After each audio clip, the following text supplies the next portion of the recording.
Hello, and welcome to NPC-TV News. I'm Jessica Clary. And I'm Josina Campbell. Here are today's top stories.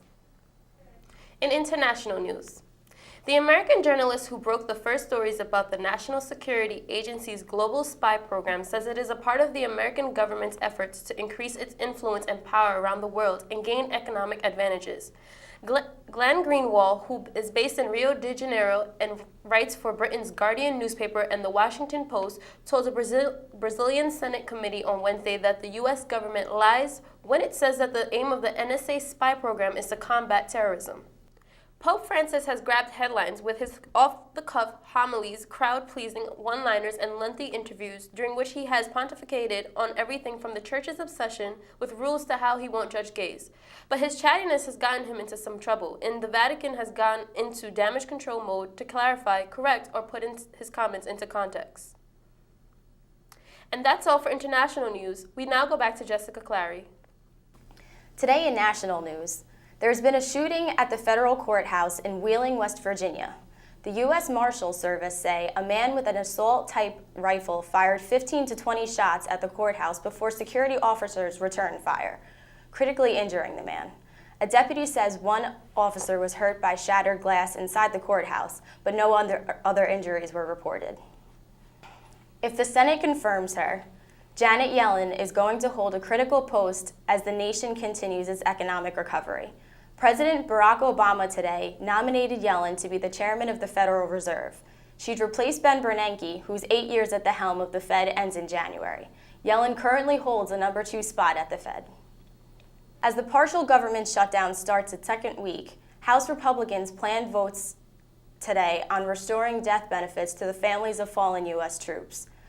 The $100,000 payments usually are made within 3 days of a death, but the Pentagon has stopped them, blaming the shutdown. We now head to Dominique DiBartolo with entertainment news. This week in entertainment news, the Jonas Brothers have canceled their upcoming tour over creative differences. Brothers Joe, Kevin, and Nick were scheduled to begin their 19-date tour Friday in Pennsylvania. Spokesman Jesse Darris confirmed the cancellation and said fans can get a refund at the point of purchase. The group tweeted about the tour as recently as Tuesday, posting a picture of a poster for the Pennsylvania stop. Kris and Bruce Jenner have confirmed they're separated a year ago after 22 years together. In an interview with U.S. Magazine hitting newsstands Friday, Kris Jenner says there's no animosity between them. She says they're committed to their family. Her former Olympic champion husband says they'll always love and respect each other. Finally, Drake, Robin Thicke, Keith Urban, and Macklemore and Ryan Lewis will perform on the Grammy Awards nomination special in December. The Recording Academy made the announcement Wednesday.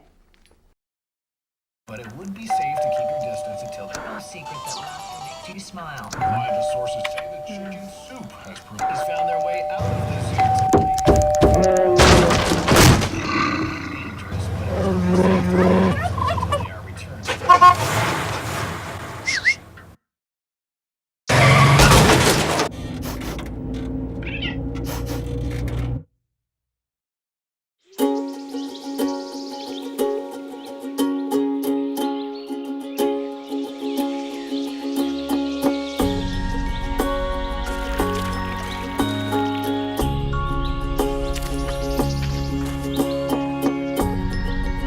Getting closer to nature can get you closer to your family.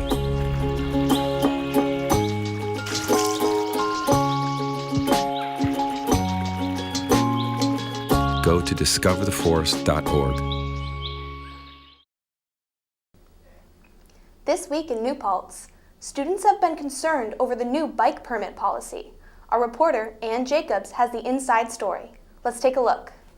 I'm standing outside of the JFT bike racks to discuss an up-and-coming issue on New Paltz campus, the bike permit policy. I spoke to student Shannon Fabiani to discuss this pressing issue. Well, the bike permits are meant to be able to identify whose bike it is in case they're people attach them to trees or to poles, but so that when they cut the lock that they can return them to you. However, it kind of seems to me that they're reinforcing people tying them to trees and poles, because if they're just tied to a rack, there's no real purpose to it. And also there's no incentive to getting the permit anyway. Why was this permit system put in place, and are there any benefits to having it?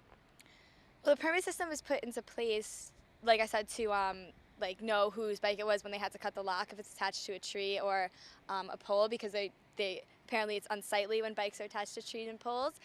However, I don't really think there's any purpose to it, really. Like I said, there's no incentive, and if they really wanted to address the issue, they should have just implemented more bike racks. It could deter people from wanting to ride their bikes to campus. I know last year I worked on the sustainability committee, and we worked a lot to try to increase walkability on campus and bike riding. And this making bicyclists kind of jump through hoops to bring their bikes to campus kind of seems like it's deterring people from that. Has there been any action taken against this system that you know of? Not that I know of. I personally wasn't the happiest with it, but since they promised that they were going to put more bike racks in, I decided that, okay, I'll go get a permit. So I held my end up. I hope they hold theirs up. And is there anything the average New Paltz student can do if they're against this issue?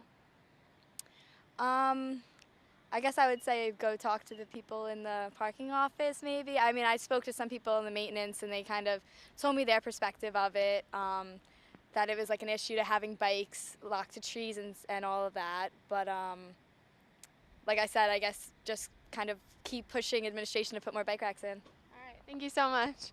If you have any questions or comments on the bike policy, feel free to comment on our Facebook page. Thank you. Finally, the New Paltz Crop Walk is an annual affair put on by the New Paltz Student Christian Center to raise awareness and take a stand against hunger in the world.